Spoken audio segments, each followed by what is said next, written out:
So we are going to work through some stretches for the shoulder. The stretches can be really beneficial if there's any kind of injury to the shoulder, tightness. A lot of times when there's tightness in the joint, the shoulder or any joint is really going to be unhappy.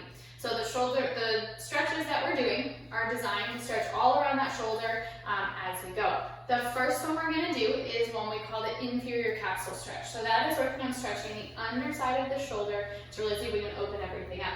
So we're going to come around, whether you have a door frame, that works really well for this one, or a corner of a wall like this. We don't usually want to be flat up against a wall because then you kind of smash your face a little bit and it's not very comfortable. We're going to try and take our elbow right along that door frame or the wall. We want to keep our body turned facing that elbow. If we come out this way, that might be where it is most tight, so if that is where it's most tight, stretch there, but usually where we're aiming for is with that body face this way.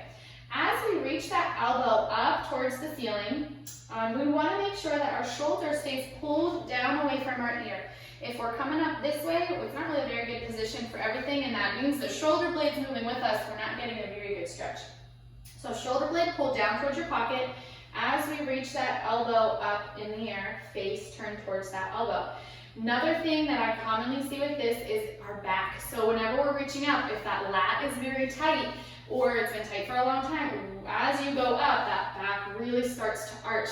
That can be very painful. So we want to make sure we keep our tailbone tucked, our belly pulled in. That way our back stays nice and safe and open. We should not be getting back pain with this exercise, but we can if it's done incorrectly.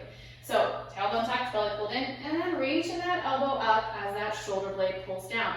We should be feeling the stretch along the back side of the shoulder, kind of down the bottom, and even into the waist a little bit, depending on how long it's been tight. So we'll hold that for 30 seconds. We will do 4 rounds to try and get a good stretch underneath there.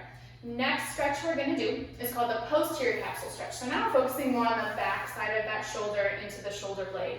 When we do this one, again, we really want to stabilize the shoulder blade because that's where the capsule goes. It goes from the shoulder blade to the arm bone itself. We want to stabilize the shoulder blade so that it's not just traveling with us.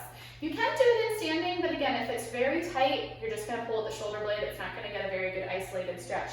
So we can use a wall to help us out there. We're going to lean up against the wall, trying to put the back side of that shoulder blade onto the wall as we go. Keep it pulled down away from your ear. A lot of times when people do this stretch, their shoulder is all the way up to their ear. You can get a lot of pinching. And again, shoulder blade's moving. We're not getting a very isolated stretch. So we're going to get that shoulder blade against the wall, pull that shoulder down, and then we can grab onto the back of the elbow and pull that right across our body. We should be feeling that stretch along the back side of that shoulder into the shoulder blade. If you're getting pinching in the front, try pulling that shoulder blade down towards your pocket, maybe even lowering that arm down a little bit. So maybe up here is a little bit too much just yet. Lower it down a little and see if you can get the pull across. Anchoring down on that shoulder blade. We want to hold that for about 30 seconds and we'll do 4 rounds. Another stretch that can be really beneficial to get that capsule loosened up in the shoulder is the sleeper stretch, which we have another video about. If you want to learn more about that one, you can go check out that video. But these ones are also really good ones just to help us get a nice loose shoulder so then we can start to strengthen from there and kind of really take stress off of some of those sore and sensitive structures.